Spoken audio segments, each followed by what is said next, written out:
हाय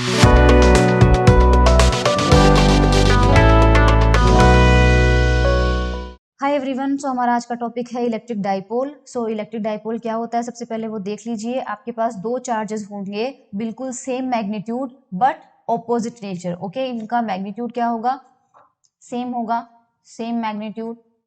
तो ये भी क्यू है और ये भी क्यू है, बट ऑपोजिट नेचर। एक पॉजिटिव होगा और एक नेगेटिव होगा, और उन दोनों के बीच में कुछ सेपरेशन होगी विच इज डी, और ये डी जो है वो बहुत छोटी होती है। ध्यान रखना, आपके पास दो इक्वल एंड ऑपोजिट चार्जेस होते हैं और दोनों separated by a very small distance, बहुत ही कम डिस्टेंस से दोनों क्या होते हैं, सेपरेटेड होते हैं। इस तरह के सिस्टम को हम कहते हैं इलेक्ट्रिक डाइपोल। ओके, इसके लिए जो डिफाइन होता है एक term that is electric dipole moment, उसको हम P से रिप्रेजेंट करते हैं। It is a vector quantity, so हम इसे क्या बोलते हैं, this is called dipole moment.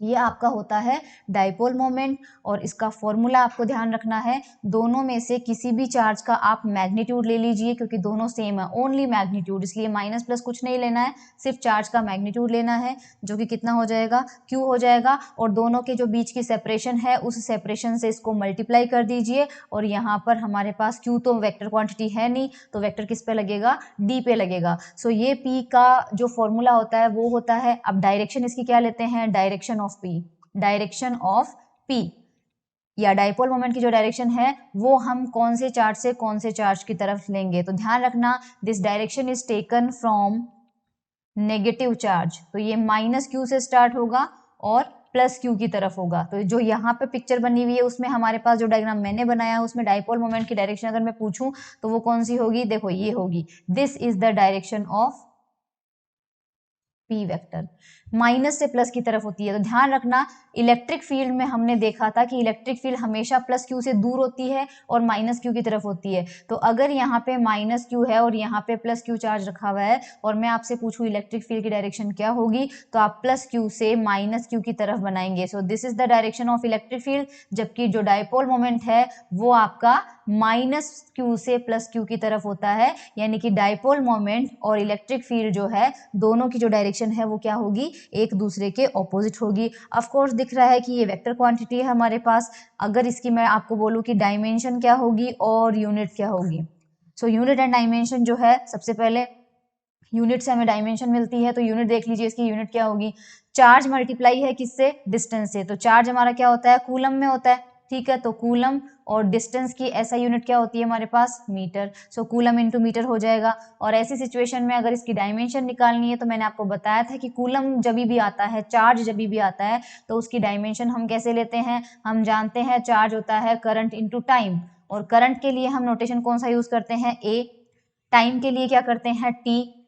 और यहाँ पे मल्टीप्लाई किससे हो रहा है, ये मीटर से हो रहा है, तो एल। तो ये इसकी डायमेंशन हो जाएगी, जिसमें मास नहीं आता है, एलटीए या फिर एटीएल जो भी आप लेना चाहें वो उस तरह से हमारे पास हो जाता है। सो ये हमारे डाइपोल मोमेंट के बारे में, उसका फॉर्मूला, उसकी डेफिनेशन, उसकी डायरेक्शन, उसकी यूनिट, उसकी डायमेंशन। सो मतलब नॉर्मली हम कोई भी क्वांटिटी देखते हैं, नई क्वांटिटी का नाम पहले सुनते हैं, तो उसके बारे में ये सारी इंफॉर्मेशन फिजिक्स में आपको होनी चाहिए। ओके, नाउ हम देखते हैं कि अगर किसी डाइपोल को किसी इलेक्ट्रिक फील्ड में रखा जाए तो उस पर फोर्स क्या लगता है और उस पे टॉर्क क्या लगता है। सो ये बड़ा इंपॉर्टेंट है। डाइपोल इन इलेक्ट्रिक फील्ड, एक्सटर्नल फील्ड, यानी कि ऑलरेडी वहां पे कोई इलेक्ट्रिक फील्ड है और उसमें हमने हमारे डाइपोल को प्लेस कर दिया है। तो देखो यहाँ पर मान लीजिए कि इस डायरेक्शन में हमने इलेक्ट्रिक फील्ड लगा रखी है, यूनिफॉर्म इलेक्ट्रिक फील्ड है, ठीक है। इस तरह से हमारे पास इलेक्ट्रिक फील्ड की लाइंस जो है वो यूनिफॉर्म बनाई हुई है, और इस तरह से आपने अपना डाइपोल रख दिया कि उसका प्लस Q चार्ज तो यहाँ हो जाए और माइनस Q चार्ज यहाँ पर हो जाए। और हमें पूछा जा रहा है कि इन दोनों के बीच में अगर एंगल थीटा हो तो इस डाइपोल पे फोर्स कितना लगेगा। तो फोर्स की बात हम जहां तक करेंगे, तो देखिए डाइपोल हमारा ऐसे रखा हुआ है, तो यहाँ पर प्लस Q चार्ज है और इलेक्ट्रिक फील्ड राइट साइड में है, तो पॉजिटिव चार्ज पर इधर फोर्स लगेगा कितना, QE। क्योंकि जितना पॉजिटिव चार्ज होता है वो इलेक्ट्रिक फील्ड की डायरेक्शन में मूव करता है और पीछे नेगेटिव चार्ज है, तो नेगेटिव चार्ज हमेशा इलेक्ट्रिक फील्ड के ऑपोजिट फोर्स लगता है उस पर, तो यहाँ पर भी कितना फोर्स लगेगा, QE। मैंने एरो राइट और लेफ्ट में लगा दिया, इसलिए मैंने प्लस और माइनस साइन नहीं लिया है। सो अगर मैं आपसे पूछूं नेट फोर्स कितना है, तो राइट साइड में जितना फोर्स लग रहा है उतना ही लेफ्ट साइड में लग रहा है, तो नेट फोर्स आपके पास कितना हो गया, 0। तो ध्यान रखना, यूनिफॉर्म इलेक्ट्रिक फील्ड में अगर कोई डाइपोल किसी भी एंगल पे रखा हुआ है इलेक्ट्रिक फील्ड के साथ, तो उस पर नेट फोर्स जो है वो कितना लगेगा, 0। लेकिन यहाँ पर टॉर्क 0 नहीं लगेगा। सो टॉर्क 0 करने के लिए यहाँ पर देखो, टॉर्क 0 नहीं, टॉर्क की वैल्यू कितनी होगी। सो टॉर्क का फॉर्मूला हम जानते हैं, this is the torque, R cross F होता है, राइट, R क्रॉस F होता है। और टॉर्क हमेशा क्यों लगता है, अगर मान लीजिए कोई भी दो फोर्स लग रहे हैं और उन दोनों फोर्स की वजह से वो पार्टिकल मूव तो नहीं कर रहा है या वो बॉडी मूव तो नहीं कर रही है बट घूम रही है, रोटेट हो रही है, तो उसको हम बोलते हैं टॉर्क लग रहा है। तो होगा क्या कि एक्चुअल में आप इस डाइपोल का ये चार्ज पकड़ के इधर खींच रहे हो और ये चार्ज पकड़ के आप पीछे की तरफ खींच रहे हो, तो टेंडेंसी क्या है, टेंडेंसी इसकी इधर घूमने की है, राइट, क्योंकि ऊपर वाला सिरा आपने पकड़ के राइट साइड में खींच दिया और नीचे वाला हिस्सा पकड़ के आपने लेफ्ट में खींच दिया, तो ये जो आपके पास है, तो ये इस डायरेक्शन में अगर रोटेट होएगा, तो रोटेट करने के लिए जाहिर सी बात है कि यहाँ पे रोटेशन के लिए कौन जिम्मेदार होता है, लीनियर मोशन के लिए फोर्स रिस्पॉन्सिबल होता है, रोटेशनल मोशन के लिए टॉर्क रिस्पॉन्सिबल होता है। और ऑफकोर्स टॉर्क जो आता है वो फोर्स से ही आता है, और टॉर्क का फॉर्मूला होता है R क्रॉस F, राइट, यानी कि फोर्स जो है हमें उस फोर्स की डायरेक्शन, उस फोर्स का मैग्नीट्यूड लेना है और दोनों फोर्स जो लग रहे हैं उनके बीच की परपेंडिकुलर डिस्टेंस लेनी है। आई होप ये क्रॉस प्रोडक्ट का मतलब आप समझते होंगे।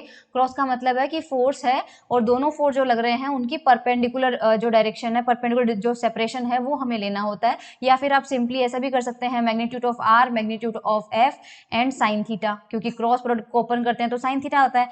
तो हमारे पास यहाँ पर क्या है, देखिए हमारे पास अगर मैं इन दोनों पॉइंट पे मुझे फोर्स लगाना है, तो इसको देखो आगे बढ़ाओ, राइट, और इस पॉइंट को यहाँ पे इस तरह से डालो, ये आपके पास 90 एंगल हो गया। ये आपका है F वेक्टर, करेक्ट, हमारे पास F इधर है और F ही हमारे पास इधर है, तो दोनों फोर्स के बीच की परपेंडिकुलर डिस्टेंस, अच्छा डिस्टेंस कितनी है हमारे पास, ये देखिए D, क्योंकि प्लस Q चार्ज और माइनस Q चार्ज के बीच में डाइपोल में डिस्टेंस कितनी होती है, D। तो आपके पास फोर्स हो गया और इस फोर्स का जो मैग्नीट्यूड है वो कितना है, QE है, राइट। तो हमारे पास सेपरेशन कितनी है दोनों चार्जेस के बीच में, D हो गई। फोर्स का मैग्नीट्यूड कितना है हमारे पास, QE हो गया, और साथ में कितना आ जाएगा, साइन थीटा आ जाएगा। सो अब यहाँ पे अगर मैं इस Q को और D को साथ में देखूं, तो Q इंटू D क्या होता है हमारा, डाइपोल मोमेंट का मैग्नीट्यूड। सो ये हो जाएगा हमारा PE साइन थीटा। और एज वी कैन सी कि यहाँ पर जो थीटा है वो P और E के बीच का ही एंगल है, कैसे, क्योंकि हमारा माइनस Q ये है और प्लस Q ये है। सो डाइपोल की डायरेक्शन कौन सी होगी, माइनस Q से प्लस Q की तरफ होती होगी, यानी कि ये तो हमारा P वेक्टर है और हमें दिख रहा है कि इलेक्ट्रिक फील्ड हमारा इधर है। सो जो एंगल है थीटा वो P और E के बीच में बन रहा है। So PE sine theta can be written as P cross E। So हमारा जो टॉर्क लगेगा वो कितना होगा, P क्रॉस E लगेगा या फिर PE साइन थीटा लगेगा। सो अगर अलग अलग पोजीशन पे हमें टॉर्क पूछा जाए कि कितने एंगल पे कितना होगा, तो साइन थीटा की वैल्यूज पुट करनी है और टॉर्क की वैल्यू हमें निकालनी है। इसके बाद हम यहाँ पर देखते हैं work done in rotation of dipole in electric field. ये भी बड़ा इंपॉर्टेंट है। देखो अगर किसी इलेक्ट्रिक फील्ड में कोई डाइपोल है और वो किसी थीटा एंगल पे है, तो उस पर टॉर्क लगेगा, और जब उस पर टॉर्क लगेगा तो ऑब्वियसली वो रोटेट होगा। तो कितने एंगल से रोटेशन होने पे कितना वर्क जो है वो करना पड़ेगा इन यूनिफॉर्म इलेक्ट्रिक फील्ड, तो यहाँ हमें थोड़ा सा इसको देखना है। तो इसको करने के लिए देखो, सपोज मान लीजिए हमने देखा है कि जिस तरह से जो वर्क डन होता है, वर्क डन का फॉर्मूला हमने देखा है, वर्क डन का फॉर्मूला होता है इंटीग्रेशन F.dr। उसी तरह से ये हमारे पास किस में होता है, लीनियर मोशन में होता है, ध्यान रखना ये हमारे पास लीनियर मोशन में होता है। उसी तरह से अगर एंगुलर मोशन में किसी बॉडी को हम रोटेट कर रहे हैं थीटा एंगल से, तो वर्क डन जो होता है वो होता है टॉ इंटू डी थीटा। ये हमारे पास किस में होता है, एंगुलर मोशन में। सो वर्क डन का फॉर्मूला यहाँ से हम कंपेयर कर रहे हैं, क्योंकि फोर्स का रोल प्ले कौन करता है, एंगुलर मोशन में टॉर्क करता है, और लीनियर डिस्प्लेसमेंट की जगह हमारे पास क्या आएगा, एंगुलर डिस्प्लेसमेंट आएगा। तो हमारे पास टॉर्क का फॉर्मूला हमने अभी अभी देखा कितना था, PE साइन थीटा, और यहाँ पे कितना आ जाएगा, डी थीटा। तो सपोज ऑलरेडी पहले इलेक्ट्रिक फील्ड ऐसे थी, राइट, और आपका जो डाइपोल था इनिशियल में, और डाइपोल की इनिशियल कंडीशन में एंगल कितना बन रहा था, θ1, और मान लीजिए बाद में डाइपोल इधर आ जाता है और एंगल अब कितना बन रहा है, मान लीजिए θ2 बन रहा है। सो इनिशियल एंगल θ1 था और फाइनल एंगल θ2 है। इस रोटेशन में कितना वर्क करना पड़ा, तो वो वर्क कैसे निकलेगा, इसकी लिमिट θ1 से θ2 रख दीजिए और हमारे पास कितना हो जाएगा यहाँ पे PE sin theta D theta. तो P कांस्टेंट है, E हमारे पास कांस्टेंट है, साइन थीटा का इंटीग्रेशन कितना होता है, माइनस का कॉस थीटा, और ये θ1 से θ2 हो जाएगा और ये वैल्यू हमें मिलेगी cos θ1 माइनस cos θ2। तो ये डाइपोल मोमेंट को रोटेट करने, डाइपोल को θ1 से θ2 तक रोटेट करने में कितना काम करना पड़ेगा वो है। सो फॉर एग्जांपल अगर हमें पूछा जाता है कि इनिशियली, आपसे इसमें क्वेश्चन ऐसे पूछा जा सकता है कि डाइपोल, मान लीजिए एक जो डाइपोल है, एक डाइपोल जो है इनिशियली वो था इलेक्ट्रिक फील्ड के पैरेलल, ठीक है, इनिशियली वो था इलेक्ट्रिक फील्ड के पैरेलल, उसको इलेक्ट्रिक फील्ड के बिल्कुल एंटी पैरेलल करने के लिए कितना वर्क करना पड़ेगा, राइट। जो डाइपोल है फाइनली कैसा हो गया, anti parallel to electric field, यानी कि इनिशियली इधर इलेक्ट्रिक फील्ड था और जो डाइपोल रखा हुआ था उसमें माइनस क्यू इधर था और प्लस क्यू इधर था, क्योंकि उसी सिचुएशन में P के वेक्टर किधर आएगा, इधर ही आएगा। So as you can see ये इनिशियल सिचुएशन है हमारी।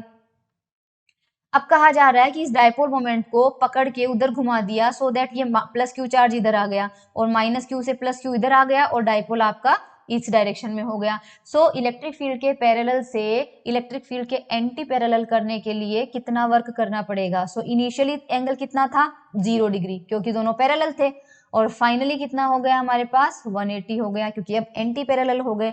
सो W कितना हो जाएगा, PE cos θ1 पहले आ रहा है, राइट, cos θ1 का मतलब cos 0 माइनस cos 180, तो ये आपके पास कितना हो जाएगा 1 माइनस -1, तो 2 हो जाएगा, तो ये आ जाएगा 2PE। सिमिलरली 0 to 90, 90 to 0, हमें कितना भी एंगल पूछा जाए हम यहाँ पर निकाल सकते हैं। So I hope that is clear to you, ठीक है।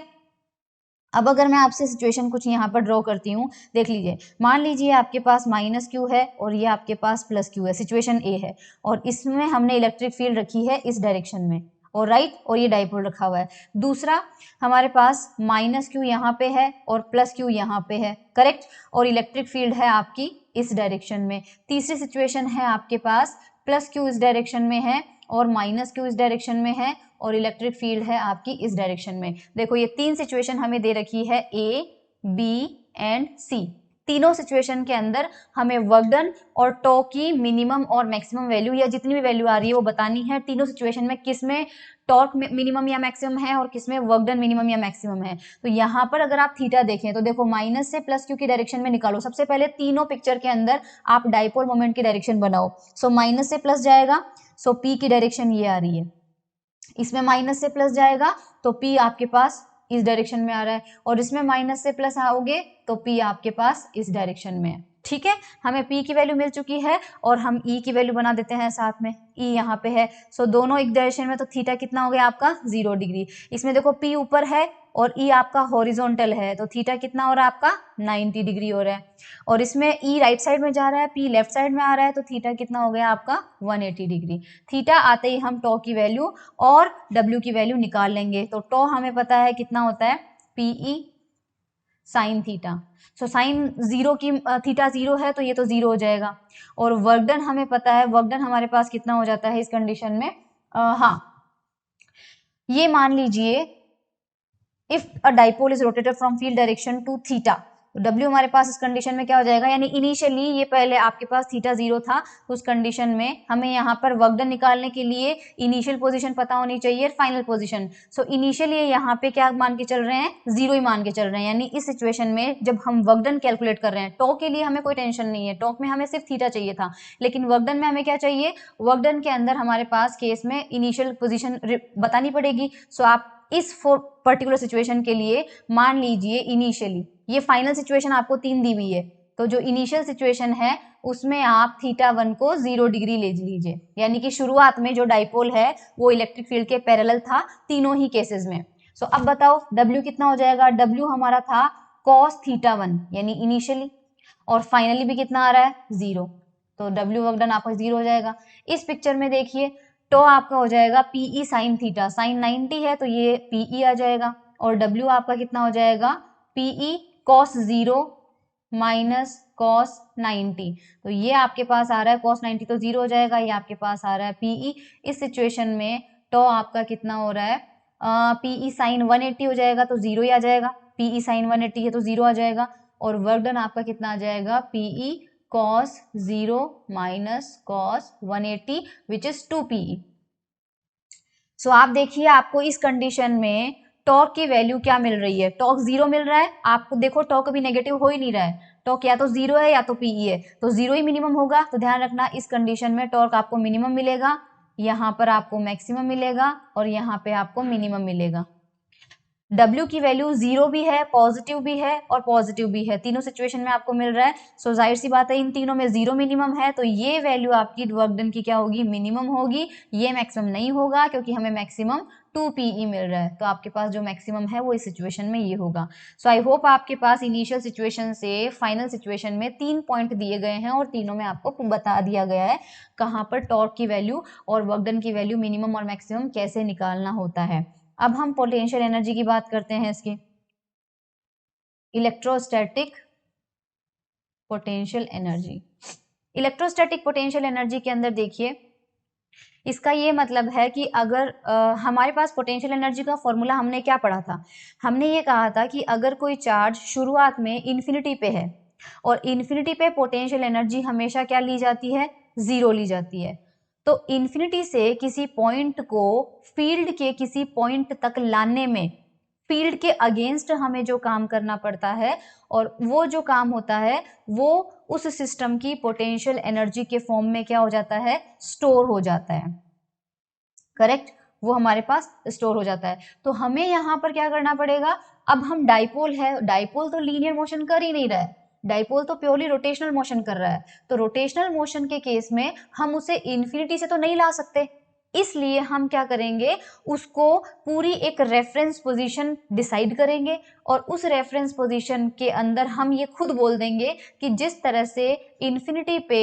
एक चार्ज पार्टिकल की पोटेंशियल एनर्जी को 0 लिया जाता है, उसी तरह से पूरे रोटेशन के दौरान एक थीटा हम ऐसा फिक्स कर देंगे जहां पर पोटेंशियल एनर्जी हम क्या मान लेंगे, 0 मान लेंगे, जहां पर पोटेंशियल एनर्जी हम क्या मान लेंगे, 0, और वो रेफरेंस पोजीशन कौन सी डिसाइड की जाती है, theta is equals to 90 degree decide की जाती है। अब ये रेफरेंस पे, इसका मतलब जब आपका डाइपोल इलेक्ट्रिक फील्ड अगर ऐसे है तो जब आपका डाइपोल इसके साथ बिल्कुल 90 पे होगा तो ये पोजीशन मानी जाएगी उसकी शुरुआती पोजीशन, उसकी रेफरेंस पोजीशन, उसकी इन्फिनिटी वाली पोजीशन या उसकी 0 पोटेंशियल एनर्जी वाली पोजीशन, और इस पोजीशन से आप उसे किसी एंगल थीटा पे लेके आओगे, राइट, इधर या इधर जो भी आपकी मर्जी है, किसी एंगल थीटा पे लेके आओगे और वो थीटा पे लाने के लिए जितना वर्क करना पड़ेगा वही वर्क क्या होगा, उसकी पोटेंशियल एनर्जी के फॉर्म में स्टोर हो जाएगा। सो इसका मतलब आपको वर्क डन निकालना है, लेकिन शुरुआती एंगल कितना होगा, 90 डिग्री, और फाइनल एंगल कितना होगा, थीटा। तो सिंपली हमें क्या करना पड़ेगा, यहाँ पे सिंपली हमें 90 डिग्री से थीटा तक ले जाने में जो वर्क डन है वो निकालना पड़ेगा, तो वो हम निकाल लेंगे, टॉ की वैल्यू हमें पता ही है, तो ये कितना हो जाएगा, PE cos थीटा 1, तो cos थीटा 1 मतलब cos 90 डिग्री, और फाइनल कितना हो जाएगा, cos थीटा हो जाएगा। सो ये हमारे पास ये तो 0 हो जाएगा, कितना आ रहा है, माइनस का PE cos थीटा, तो ये हम लिख सकते हैं माइनस का P डॉट E, क्योंकि PE cos थीटा कितना लिखा जा सकता है, P डॉट E, तो ये हम U से रिप्रेजेंट करेंगे अब, क्योंकि ये क्या है, किसी डाइपोल की इलेक्ट्रोस्टैटिक पोटेंशियल एनर्जी का फॉर्मूला है। So I hope that is clear to you. ये तब था जब आपके पास कोई पार्टिकल डाइपोल जो है वो यूनिफॉर्म इलेक्ट्रिक फील्ड में है, लेकिन हमें कई बार नॉन यूनिफॉर्म इलेक्ट्रिक फील्ड दे दी जाए तो हम ये सारी चीजें कैसे निकालेंगे। सो देखो, जब नॉन यूनिफॉर्म इलेक्ट्रिक फील्ड के केस में फोर्स कैसे निकालेंगे, पोटेंशियल एनर्जी कैसे निकालेंगे, तो वो हमें थोड़ा सा एक बार देखना है, फॉर्मूला आपको याद रखना है। देखो, अगर मान लीजिए नॉन यूनिफॉर्म इलेक्ट्रिक फील्ड में, नॉन यूनिफॉर्म का मतलब होता है कि इलेक्ट्रिक फील्ड जो है किसी पर्टिकुलर डायरेक्शन में या तो इंक्रीज हो रही है या तो डिक्रीज हो रही है, मतलब चेंज हो रही है, इलेक्ट्रिक फील्ड आपकी चेंज हो रही होगी, डिस्टेंस के साथ साथ चेंज हो रही होगी। लेकिन जो डाइपोल हम लेते हैं उस डाइपोल का डाइपोल मोमेंट चेंज नहीं होता है, क्योंकि जो P होता है वो क्या क्या होता है, चार्ज का मल्टीप्लीकेशन और डिस्टेंस। अब ये तो हमारे पास D भी सेम है, Q भी सेम है, तो डाइपोल मोमेंट हमारे पास चेंज नहीं होगा, मतलब डाइपोल मोमेंट का जो क्या कहते हैं मैग्नीट्यूड चेंज नहीं होगा, डायरेक्शन ऑफ कोर्स वो रोटेट करता रहेगा, तो माइनस से प्लस की जो डायरेक्शन है वो चेंज होती रहेगी। सो हमारे पास इस कंडीशन में फोर्स का फॉर्मूला देखो, फोर्स हम हमेशा ध्यान रखना आपको, आपने एक फॉर्मूला पढ़ा होगा E is equals to minus gradient V, ये हमने पढ़ा था, करेक्ट। V आपके पास पोटेंशियल है, E आपके पास इलेक्ट्रिक फील्ड है, राइट। अगर मैं दोनों साइड चार्ज से मल्टीप्लाई कर दूं तो इधर Q आ जाएगा, और इस डेल ऑपरेटर के अंदर हम Q को ले जा सकते हैं, जो Q ही होता है वो आपका फोर्स हो गया, राइट। और ये आपके पास यहाँ पर Q इंटू वी, हम जानते हैं QV क्या होता है, पोटेंशियल एनर्जी, पढ़ा है हमने इलेक्ट्रोस्टैट के अंदर पोटेंशियल एनर्जी का फॉर्मूला, क्योंकि Q इंटू वी क्या होता है, वर्क डन होता है, और वर्क डन क्या होता है, पोटेंशियल एनर्जी। सो हमारे पास एक रिलेशन ये भी आता है, ध्यान रखना, जिस तरह से हमारे पास E is equal to minus gradient of V आता है, उसी तरह से फोर्स जो होता है वो भी पोटेंशियल एनर्जी से उसकी ग्रेडियंट लेके निकाला जा सकता है। सो आपके पास ये डेल ऑपरेटर 3 डायमेंशन के लिए लेते हो तो एक्स वाई जेड तीनों आएंगे, अगर मान लीजिए सिर्फ एक्स डायरेक्शन में लेते हैं तो ये फॉर्मूला ऐसे लिखा जाएगा, minus d you upon D x. तो आप इसे क्या लिखेंगे, minus d you upon D x, और पोटेंशियल एनर्जी का फॉर्मूला हमने अभी अभी निकाला है, पोटेंशियल एनर्जी का फॉर्मूला हमारा कितना होता है, माइनस का पी डॉट ई, ये देखिए। सो इस तरह से आप इसे लिख सकते हैं डी बाई डी एक्स, और ये आपका पी डॉट ई। तो इस तरह से जो फोर्स है किसी डाइपोल के ऊपर लगेगा, यानी नॉन यूनिफॉर्म इलेक्ट्रिक फील्ड के अंदर तो फोर्स भी लगेगा, जबकि यूनिफॉर्म इलेक्ट्रिक फील्ड में फोर्स कितना लग रहा था, आपसे पूछा जा सकता है, डाइपोल जो है वो यूनिफॉर्म इलेक्ट्रिक फील्ड में रखा जाएगा तो उस पर फोर्स कितना लगेगा, योर आंसर विल बी 0।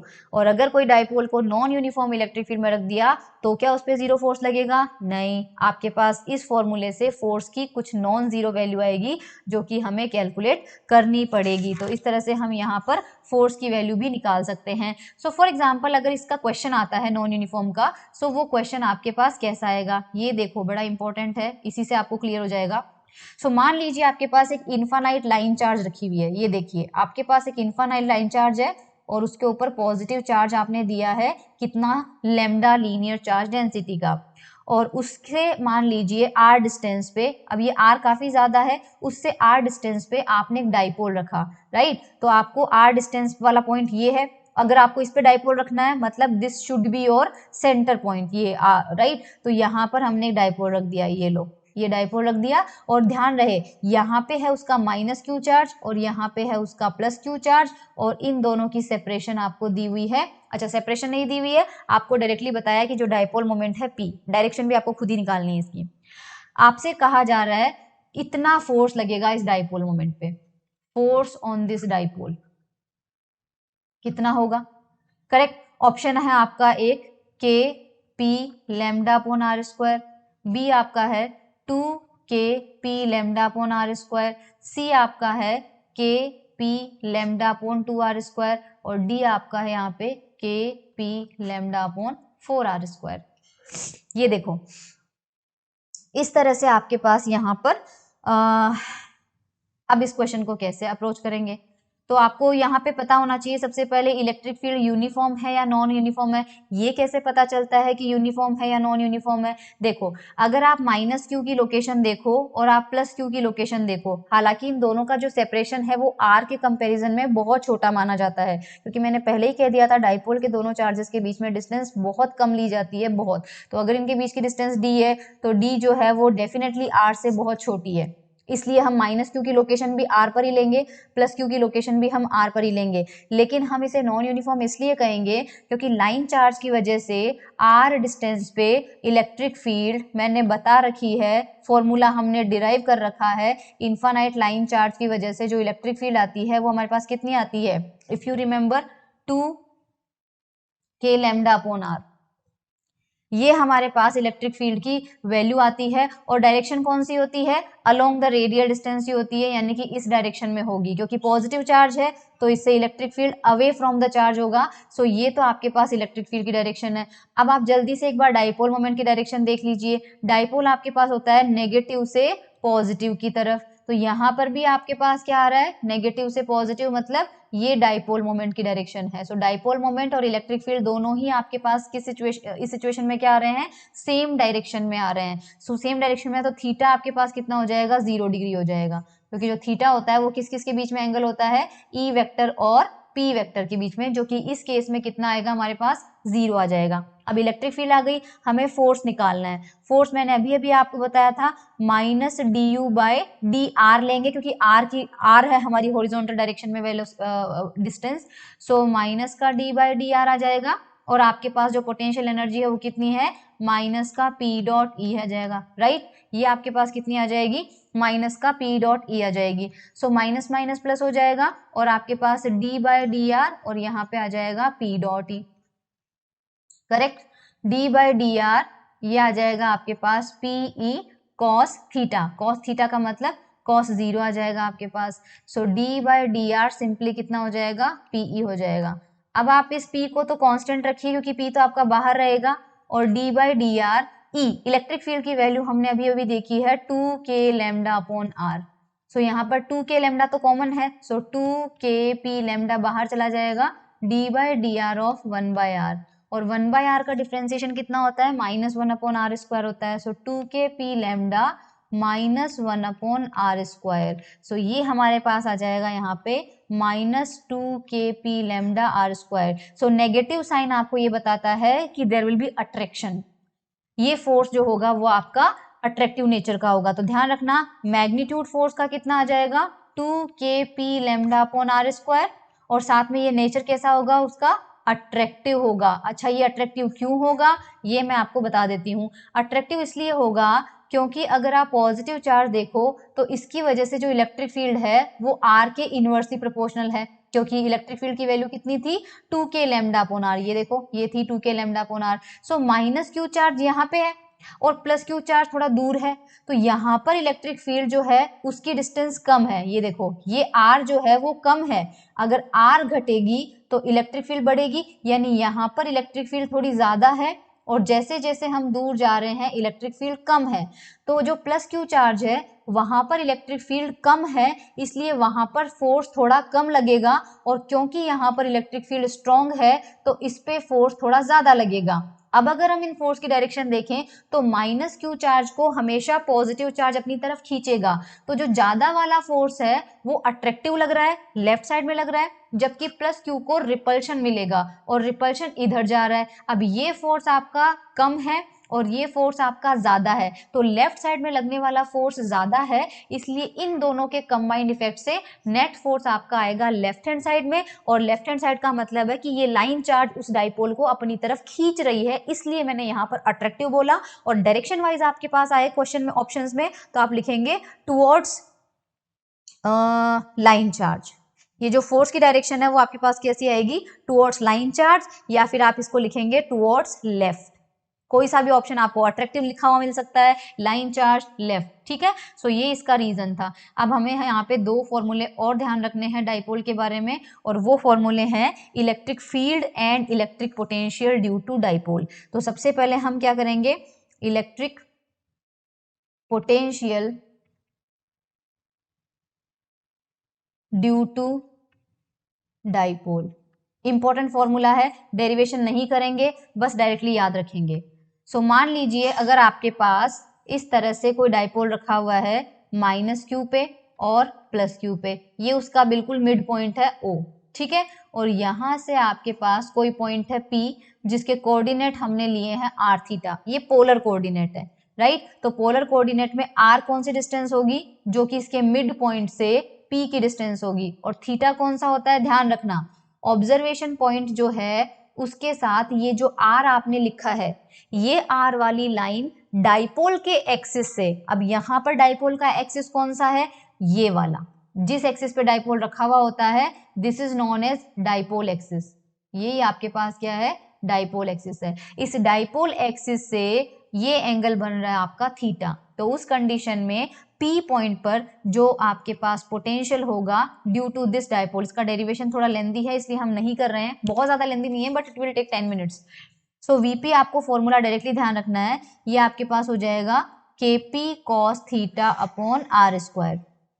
के वही है आपका 1/4 पाई एप्सिलॉन नॉट, यही है के यहाँ पे, राइट। और अगर वेक्टर फॉर्म में लिखना है तो देखो क्या करना है आपको, KP cos theta upon are square हो जाएगा, ऊपर नीचे r से मल्टीप्लाई कर दीजिए। सो ऊपर क्या है आपके पास P cos theta r, P cos theta r, r आपका किधर जा रहा है, इधर जा रहा है, P आपका किधर जा रहा है, इधर, ये आपका r वेक्टर है, ये आपका P वेक्टर है, और इनके बीच में एंगल कितना बन रहा है, थीटा। सो P cos थीटा r को हम सिंपली क्या लिख सकते हैं, P vector dot r vector, और नीचे आपके पास फिर क्या आ जाएगा, आर क्यूब। ये दो फॉर्मूले आपको, फर्स्ट फॉर्मूला ये और सेकंड फॉर्मूला ये पोटेंशियल की वैल्यू आपको बस इतनी सी ध्यान रखनी है। तो इन जनरल अगर मैं आपसे पूछूं कि एक्सिस पे पोटेंशियल कितना होगा एंड इक्वेटर पे कितना होगा, इक्वेटोरियल पॉइंट पे कितना होगा, तो यहाँ पे देखो कुछ केसेस हमें लेने रहते हैं।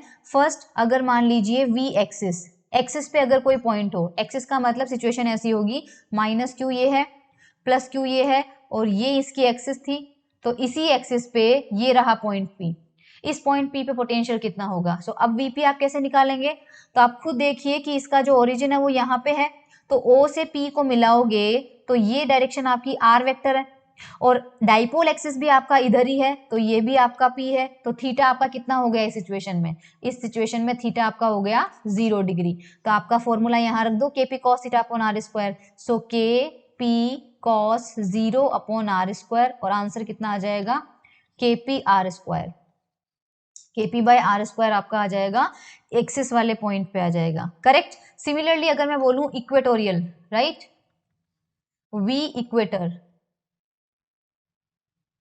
इक्वेटोरियल पॉइंट का मतलब ये होता है कि माइनस क्यू चार्ज यहाँ है, प्लस क्यू चार्ज यहाँ पे है, ये आपकी डाइपोल की एक्सिस हो जाएगी, और जो ऑब्जर्वेशन पॉइंट है वो बिल्कुल इस मिड पॉइंट से यहाँ पे 90 का एंगल बना रहा है, ये आपका इक्वेटोरियल पॉइंट होता है। ध्यान रखना, जो दोनों मतलब जो मिड पॉइंट होगा डाइपोल का, वहां से गुजरते हुए बिल्कुल एक परपेंडिकुलर बाइसेक्टर आपको ड्रॉ करना है। और अब क्या होगा, तो देखो ये आपका आर है, तो आर की जो डायरेक्शन है वो तो हो गई इस डायरेक्शन में, ये आपका आर वेक्टर हो गया, और पी आपका अभी भी इधर है, तो दोनों के बीच में एंगल कितना है, 90। सो ये हो जाएगा k p cos 90 upon are square, cos 90 0 होता है, इसलिए आपका ये आ जाएगा 0।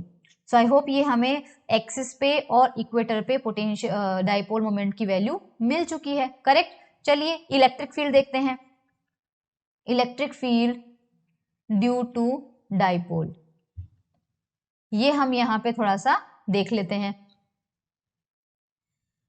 डाइपोल की वजह से इलेक्ट्रिक फील्ड में थोड़ा सा आपको थोड़ा सा ट्रिकी है एक्चुअल में।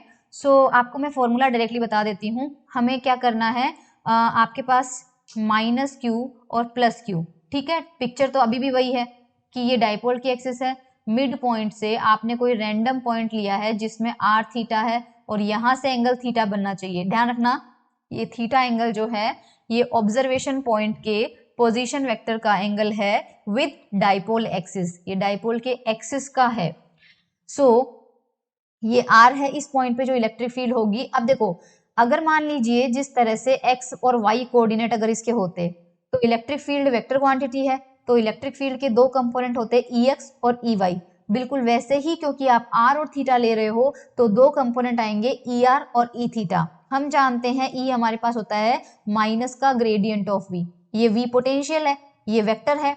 अब ये डेल ऑपरेटर जो है वो कार्टेशियन कोऑर्डिनेट में तो आपको पता होता है डेल बाय डेल एक्स और डेल बाय डेल वाई, लेकिन पोलर कोऑर्डिनेट में ये जो ग्रेडियंट ऑपरेटर होता है वो होता है डेल बाय डेल आर, ये तो आर कैप डायरेक्शन में, ध्यान रखना, plus 1 by r del by del theta, ये आपका हो गया थीटा कैप डायरेक्शन में, और किस पे अप्लाई होगा, वी पे। सो माइनस का r cap del v by del r, minus का theta cap 1 by r del v by del theta. So r cap का जो कोफिशिएंट होगा, क्योंकि जिस तरह से आई कैप का जो कोफिशिएंट होता है उसे हम ई एक्स बोलते हैं, उसी तरह से आर कैप का जो कोफिशिएंट होगा, अब आर कैप का कोफिशिएंट मतलब minus del v by del r, ये आपका होगा ई आर, तो ये आपका होगा ई आर, और यहाँ पे होगा थीटा कैप के साथ बचा हुआ जितना भी टर्म है वो आपका होगा E theta. So e are आपका कितना हो जाएगा, minus del v by del r, और ई थीटा आपका कितना हो जाएगा, minus 1 by r del v upon del theta. अब हमें ये निकालना है, और जब इलेक्ट्रिक फील्ड ऐसी होगी तो नेट इलेक्ट्रिक फील्ड मतलब मैग्नीट्यूड जो है वो कैसे लेंगे हम, रूट ऑफ ई आर का स्क्वायर प्लस ई थीटा का स्क्वायर। सो ई आर की वैल्यू निकालते हैं, देखो माइनस का del by del r, potential कितना था k p cos theta upon are square, correct. और ये हमारे पास यहाँ पर देखिए आर के रेस्पेक्ट में है तो ऊपर के सारे टर्म आपके पास कांस्टेंट आ जाएंगे। 1/r स्क्वायर का डिफरेंशिएशन होता है -2/r³, तो ये माइनस माइनस प्लस हो जाएगा 2kp cos theta upon r³, ये तो आपका क्या हो जाएगा er। सिमिलरली यहाँ पे हम ई थीटा निकालते हैं, सो ये हमारे पास हो जाएगा -1/r del by del theta kp cos theta upon r²। अब थीटा के रेस्पेक्ट में डिफरेंशिएशन करना है, इसलिए केवल थीटा वाला टर्म अंदर रखो, बाकी सब बाहर ले लो। तो माइनस का केपी, नीचे का आर स्क्वायर भी इस बार बाहर आ जाएगा, और ऑलरेडी एक आर बाहर है और आर स्क्वायर यहाँ पे है तो r³ आ जाएगा, और ये हो जाएगा del by del theta cos of theta. Cos theta का हमारे पास पता है कितना होता है, माइनस का साइन थीटा होता है, तो इसका माइनस का साइन थीटा होगा, एक माइनस यहाँ पे है, तो ओवरऑल हमें मिल जाएगा kp sign theta upon r³, ये हमारे पास आ जाएगा ई थीटा। सो हमें बस ई आर और ई थीटा के दो फॉर्मूले ध्यान रखने हैं, और नेट इलेक्ट्रिक फील्ड हमारे पास कितनी आ जाएगी, रूट ऑफ ई आर का स्क्वायर प्लस ई थीटा का स्क्वायर, तो 4k square p square cos square theta r⁶ k square p square sine square theta r⁶। के स्क्वायर का के बाहर आ जाएगा, पी स्क्वायर से पी बाहर आ जाएगा, r6 से r³ बाहर आ जाएगा, रूट में आपके पास बचेगा 4 cos square theta plus sine square theta. Sine square theta को हम लिख सकते हैं 1 minus cos square theta, right. तो ये हमारे पास हो जाएगा 4 cos square theta plus 1 minus cos square theta, 1 minus cos square theta. 4 minus cos square theta, ये 4 और ये कितना हो जाएगा 3 हो जाएगा, so kp upon r³ root of 1 plus 3 cos square theta. ये बड़ा इंपॉर्टेंट फॉर्मूला है, ये डाइपोल की वजह से इलेक्ट्रिक फील्ड का मैग्नीट्यूड है। अब डायरेक्शन में बड़ा वो आपको कंफ्यूजन हो सकता है। देखो हमारा डाइपोल मोमेंट इस डायरेक्शन में था, क्योंकि हमारा माइनस क्यू यहाँ था और प्लस क्यू यहाँ था, ये हमारा ओरिजिन पॉइंट था, और यहाँ से हमने ये ऑब्जर्वेशन पॉइंट P लिया था जिसके कोऑर्डिनेट थे r और थीटा। अब r की जो डायरेक्शन होती है वो हमेशा जो आप डिस्टेंस लेके चल रहे हो उसी डायरेक्शन में होती है, तो P तक पहुंचने के लिए आप जिस डायरेक्शन में ट्रेवल कर रहे थे उसी डायरेक्शन को आप आगे बढ़ा दो, क्योंकि वही डायरेक्शन होती है आपकी r कैप। तो r कैप कौन सी डायरेक्शन में होगा, ध्यान रखना इसी डायरेक्शन में आगे, ये आपका r कैप होगा। अब जिस तरह x ये होता है, y लेने के लिए आप क्या करते हो, y लेने के लिए आप इससे एंटी क्लॉकवाइज यहाँ पे जाते हो तो आपको 90 डिग्री पे दूसरी डायरेक्शन मिल जाती है। अब मेरा r यहाँ पे है तो मैं इससे इस डायरेक्शन में जाऊंगी, और ये देखो 90 के एंगल, जैसे ही 90 के एंगल पहुंचोगे ये आपका हो जाएगा थीटा कैप। अगर ये आपका थीटा है तो आपका थीटा ये होना चाहिए, ध्यान रखना।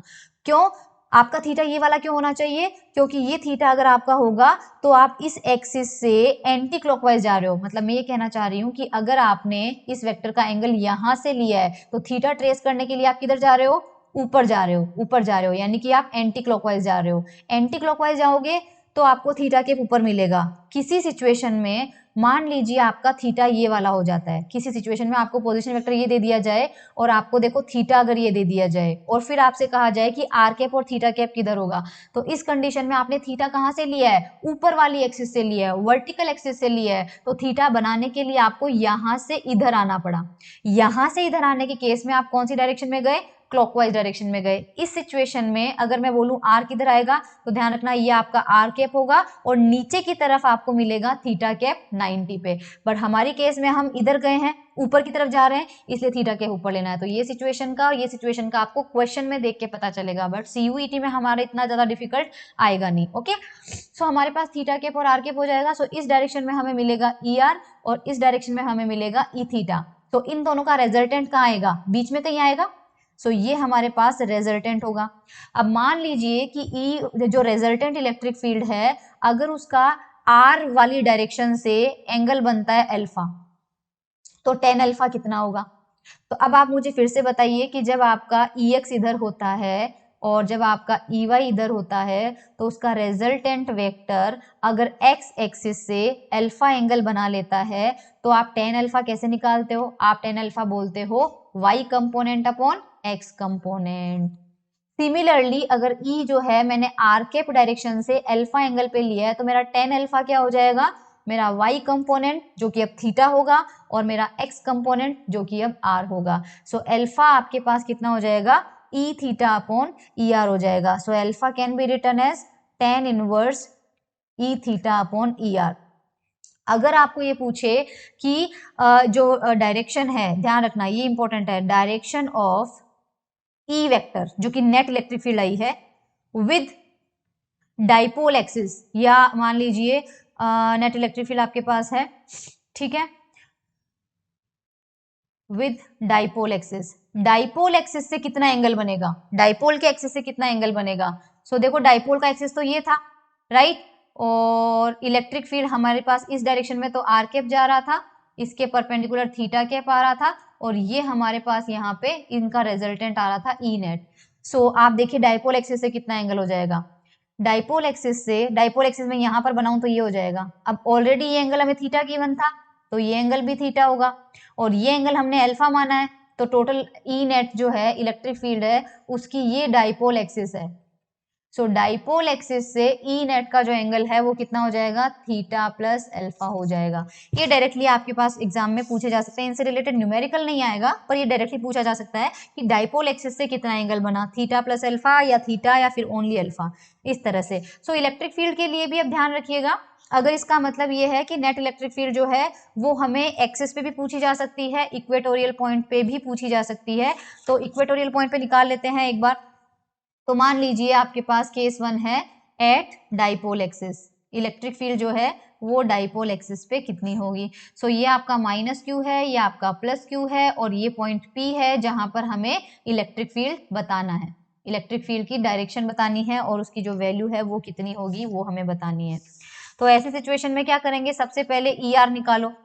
ई आर की वैल्यू हमारे पास देखो कितनी थी, ई आर हमारे पास कितना था? ये रहा 2 kp cos theta upon are cube, ये हमारे पास था 2 kp cos थीटा। थीटा क्या होगा? यही तो आपके पास डाइपोल मोमेंट की डायरेक्शन, और इसी डायरेक्शन में आपके पास आर वेक्टर है, तो पी और आर के बीच में एंगल कितना हो गया? 0 है, तो कॉस 0 हो जाएगा अपॉन आर क्यूब। सो ये हो जाएगा 2 kp अपॉन आर क्यूब, और ये आर कैप डायरेक्शन में ही हो जाएगा।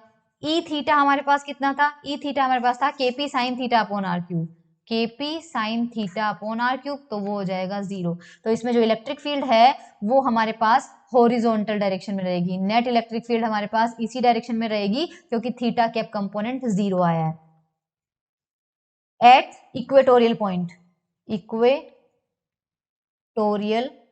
पॉइंट, सो ये इक्वेटोरियल पॉइंट का मतलब है वही चीज है, माइनस क्यू हो जाएगा, प्लस क्यू हो जाएगा, और ये वर्टिकल पॉइंट है P, यहां पर हमें निकालना है इलेक्ट्रिक फील्ड। सो थीटा हमारे पास कितना है? 90 है। तो इस बार जो ई आर है जो कि कितना हो जाएगा? 2 kp cos 90 upon are cube, वो 0 हो जाएगा, और ई थीटा हमारे पास है kp sine 90 upon are cube, वो हो जाएगा kp upon are cube. So पहले हमारे पास 2 kp था और इस बार हमारे पास ई थीटा है, तो जाहिर सी बात क्या है, हमारे पास थीटा कैप जो है वो इसकी जो इलेक्ट्रिक फील्ड है वो हमें मिलेगी at equatorial point, KP upon R cap मिलेगा, और जाहिर सी बात है कि जो डायरेक्शन हमें मिलेगी वो कौन सी डायरेक्शन में मिलेगी? थीटा कैप डायरेक्शन में मिलेगी। अब ध्यान रहे इस केस में हमारा जो थीटा कैप है वो आपका अब थीटा के डायरेक्शन आप कैसे लेंगे? तो इस कंडीशन में थीटा के जो डायरेक्शन है वो माइनस आर में होगा, ध्यान रखना। इसे आप क्या लिख सकते हैं? इसे आप माइनस का केपी अपॉन आर क्यूब और आर कैप भी लिख सकते हैं। कारण, अच्छा ऐसे नहीं लिखेंगे क्योंकि तब उस कंडीशन में आर, अच्छा कई जगह देखो आपको ये चीज मिलेगी, मैं आपको थोड़ा सा अंदर समझाती हूँ, कुछ क्वेश्चन ऐसे आएंगे जहां पे आपको माइनस आर क्यूब, ये अभी के लिए एक बार भूल जाओ, एक मिनट अभी नहीं बताती हूँ। सपोज ये देखो, ये हमारे पास इस कंडीशन में है, ये करेक्ट है, इतना आंसर बिल्कुल सही है, कोई टेंशन नहीं है। बट अगर क्वेश्चन आपको इस तरह से बोल दे कि ये माइनस क्यू है, ये प्लस क्यू है, और इन दोनों के जो बीच की डिस्टेंस है वो मान लीजिए आपको आर दी जाती है, ये सिचुएशन के अंदर देखो एक बार, अगर आपको इसकी डायरेक्शन है, ये थीटा कैप आ रहा है, थीटा कैप वैसे किधर जाएगा, हमें पता है कि ऑब्जर्वेशन पॉइंट से पी पॉइंट को मिलाने वाली लाइन इधर जाता है आर कैप, और क्योंकि थीटा हमने इधर से लिया है, आराम से इस डायरेक्शन में लिया है, तो हमारा थीटा कैप इधर जाएगा, राइट। तो आपका जो थीटा कैप है, तो अगर देखो एक्स वाई जेड डायरेक्शन में पूछा जाए ना, और कहा जाए कि आपका जो डाइपोल है वो मान लीजिए एक्स एक्सिस में रखा हुआ है, तो अगर एक्स एक्सिस में रखा हुआ है तो थीटा कैप जो आ रहा है वो किधर जा रहा है, एक्स एक्सिस के नेगेटिव में जा रहा है, तो थीटा कैप जो आ रहा है वो आपका माइनस आई कैप डायरेक्शन में जा रहा है, ये ध्यान रखना, माइनस आर कैप में जा रहा है। और वैसे भी आप निकाल सकते हो, देखो माइनस क्यू की वजह से इस पॉइंट पे जब इलेक्ट्रिक फील्ड निकालोगे तो वो अट्रैक्टिव नेचर की होगी, और प्लस क्यू की वजह से इलेक्ट्रिक फील्ड निकालोगे तो वो और रिपल्सिव नेचर की होगी, और इन दोनों का रिजल्टेंट बिल्कुल बीचों बीच आएगा, ये इलेक्ट्रिक फील्ड नेट होगी, और यही आपकी आई है थीटा कैप डायरेक्शन में। So I hope that is clear to you. ठीक है, अब हम क्या करेंगे यहाँ पे, इसके जो क्वेश्चंस है, हाँ इसके क्वेश्चन करने से पहले चलिए इसके क्वेश्चन जो है वो हम अगले लेक्चर में ही करेंगे, एक साथ करेंगे इसलिए। ठीक है, तो तब तक के लिए thank you so much everyone.